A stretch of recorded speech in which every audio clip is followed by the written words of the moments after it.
வணக்கம் ஃப்ரெண்ட்ஸ். கணியன் பூங்குன்றனார் எழுதிய யாதும் ஊரே யாவரும் கேளீர் என்னும் புறநானூற்று பாடல் தொடர் இன்றளவிலும் ஐக்கிய நாடுகள் அவையில் தமிழ் மொழியின் பெருமையை உணர்த்தும் வகையில் சொல்லப்பட்டுள்ளது. நடுவண் அரசு 12/10/2004 தமிழ் மொழியை பிற மொழிகளின் துணையின்றி தனித்து இயங்கும் திறனுள்ள செம்மொழி என அறிவித்தது. இது தமிழ் மொழியின் வளமையை உலகிற்கு எடுத்துக்காட்டுகிறது. தமிழர்களின் வீர விளையாட்டுகளை விளக்குவது பாறை ஓவியங்கள், அரசர்களின் கொடை பற்றிய செய்திகளை விளக்குவது கல்வெட்டுக்கள்,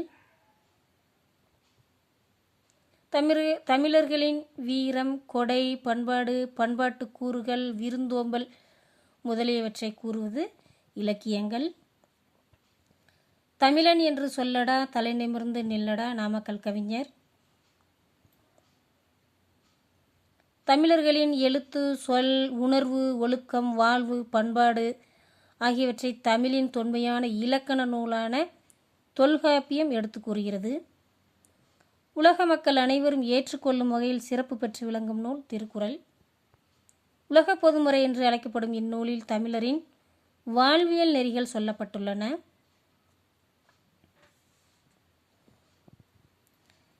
திருக்குறளின் பெருமையை உலகறியச் செய்தவர் ஜி.யு. போப். இவர் ஆங்கிலத்தில் திருக்குறளை மொழிபெயர்த்துள்ளார். தம்மை தமிழ் மாணவன் என்றே உலகோர் அறியச் செய்தார். நம் தாய்மொழியான தமிழ் 2000 ஆண்டுகளுக்கு மேல் பேச்சிலும் எழுத்திலும் பயன்பாட்டில் இருந்து வருகிறது. தாய்மொழியே சிந்திக்கும் திறனை வளர்க்கும்.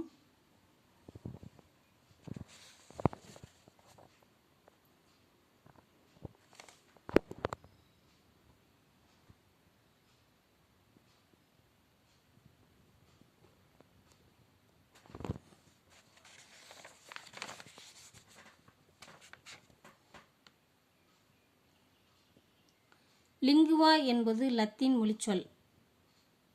இச்சொல் மூலம் லாங்குவேஜ் என்ற சொல் தோன்றியது. இதனை தமிழில் நாம் மொழி என அழைக்கிறோம்.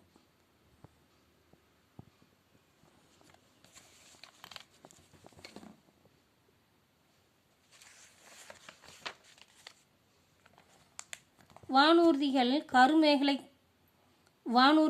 கருமேகங்களை தாண்டி உயரத்தில் பறக்கின்றன. விமானம் உயரத்தில் பறக்குமாறு வடிவமைக்கப்பட்டுள்ளது. புயல், மேகமூட்டம், இடி, மழை போன்றவற்றால் அதன் பயணம் பாதிக்கப்படுவது இல்லை.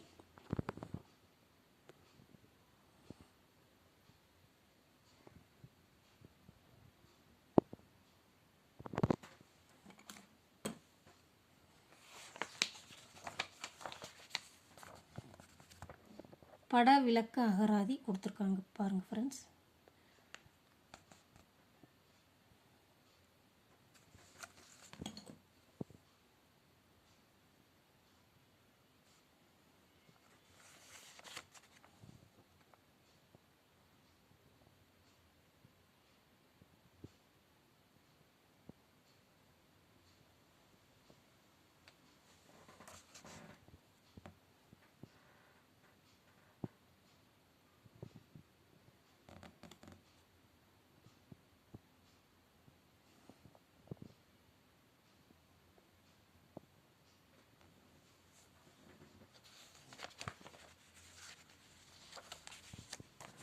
அகர முதலி.